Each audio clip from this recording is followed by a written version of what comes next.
नमस्कार दोस्तों, योगेश टेक्निकल में आपका फिर से बहुत बहुत स्वागत है। दोस्तों आज हम एक डीप फ्रीजर में गैस चार्जिंग करेंगे और वैक्यूम पंप में गैस ब्लास्ट स्विच की क्या प्रक्रिया होती है उसके बारे में जानेंगे तथा हम यह भी जानेंगे कि ये डीप फ्रीजर क्या एक सामान्य ठीक प्रकार से काम कर रहा है या नहीं, ये आपको बताना है। सबसे पहले हमने नाइट्रोजन से लीकेज को टेस्ट किया और उसके बाद हमने उस प्रेशर को बाहर रिलीज़ कर दिया जो आपके सामने ही होना चाहिए। इसे हेल्पर के भरोसे मत छोड़े। दोस्तों नाइट्रोजन से लीकेज टेस्ट करने के बाद प्रेशर को बाहर निकालना बहुत ज़रूरी है, क्योंकि ये जो गैस है कंप्रेस नहीं कर पाता और उससे कोई हादसा हो सकता है। इसलिए इस प्रक्रिया को आप अपने सामने ही करवाएं तो बेहतर रहता है।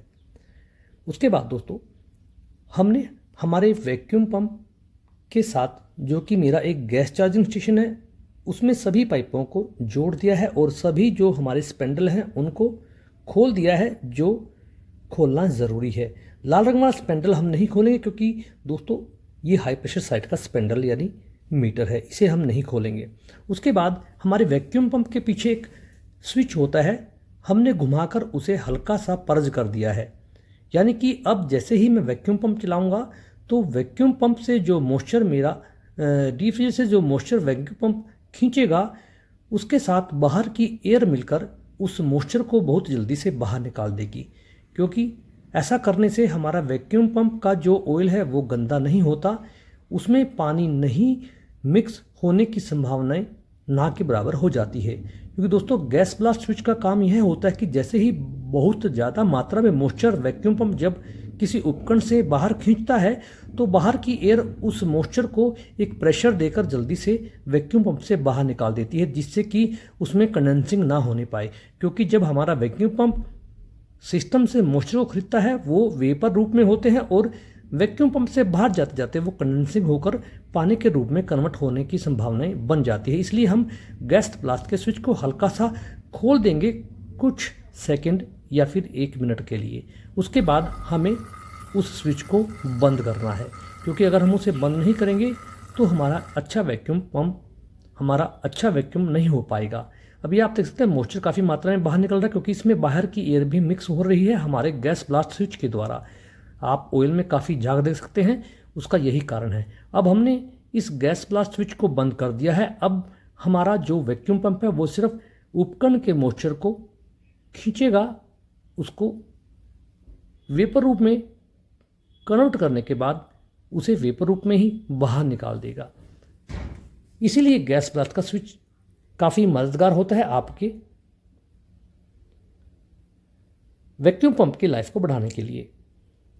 अब वैक्यूम होते होते कुछ देर हो चुकी है और हमने अब डीपली वैक्यूम को चेक करने वाले इस टोर मीटर को खोल दिया है। इसमें मिली बार और टोर 2 पैरामीटर हैं, जिससे हम हमारे उपकरण के बारे में जान सकते हैं कि वो डीपली कितना वैक्यूम हो चुका है। इसमें मेरे को कुछ असामान्य लगा है, क्योंकि इतना ज़्यादा डीपली वैक्यूम आज तक कभी मेरे इस मीटर के द्वारा किसी उपकरण को नहीं किया गया। फिर भी हम प्रक्रिया को आगे बढ़ाएंगे।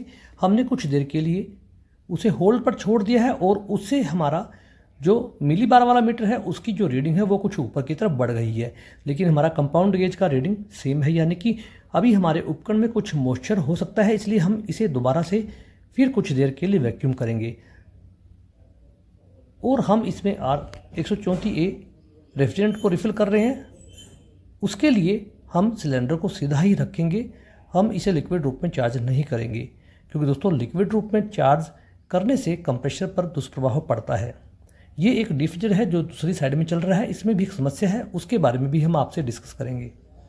अब हम रेफ्रिजरेंट को धीरे धीरे छोड़ रहे हैं।